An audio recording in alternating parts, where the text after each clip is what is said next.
Adjusting the shutter speed dictates how fast that shutter opens and exposes the sensor to light and then shuts down, closing the sensor off from light. The next stop in the exposure triangle is the shutter speed. After the light passes through the aperture, it has to get past the shutter. The shutter allows light to pass to the sensor.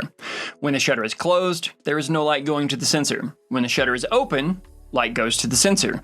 When the shutter closes again, no more light is allowed to the sensor. Let's follow that path. The light comes in through the lens, passes through the aperture, and then has to pass beyond the shutter. So adjusting the shutter speed dictates how fast that shutter opens and exposes the sensor to light and then shuts down, closing the sensor off from light. The speed at which the shutter opens and closes is directly dictated by adjusting the shutter speed. The shutter speed on the back of your camera is represented by a fraction. That fraction will tell you how long the shutter moves out of the way and exposes the sensor to light. That fraction is representative of seconds. For example, if that fraction is 1/20th, that means that you're going to be exposing that sensor to light for 1/20th of a second. If it is 1/400, that means that you're going to be exposing your sensor for 1/400th of a second, or the entire time it takes for the shutter to do its job, open, close, is 1/400th of a second.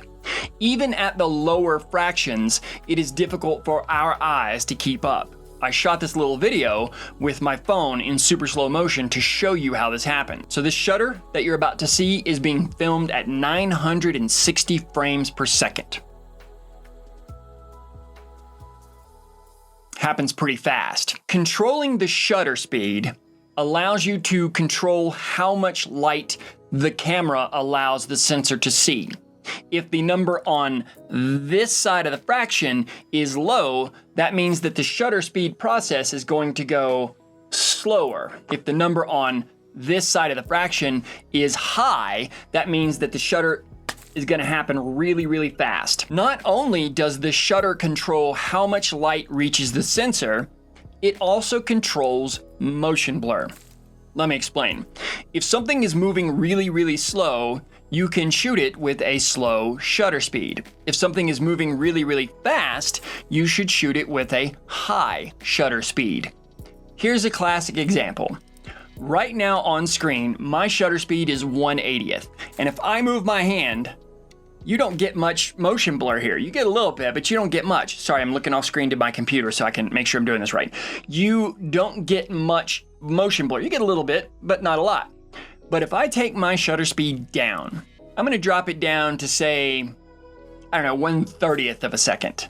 Now my image got a lot brighter because the shutter is moving out of the way and it's letting a lot of light in. But you'll notice that if I move my hand, I have a lot more motion blur. So let's go back to 1/80th of a second to compare. So this is back to normal. Once again, here we go. We don't have as much motion blur. I'm gonna take it up a little bit, but the image is gonna get a lot darker.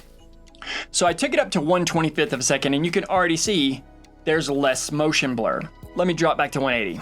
Okay, so let's recap everything that we learned about shutter speed. The shutter speed controls the speed at which the shutter opens, exposes the sensor to light, and then closes back down, cutting off the light to the sensor. The lower the number on this side of the fraction, the more light gets to the sensor. The higher the number on this side of the fraction, the less light gets to the sensor.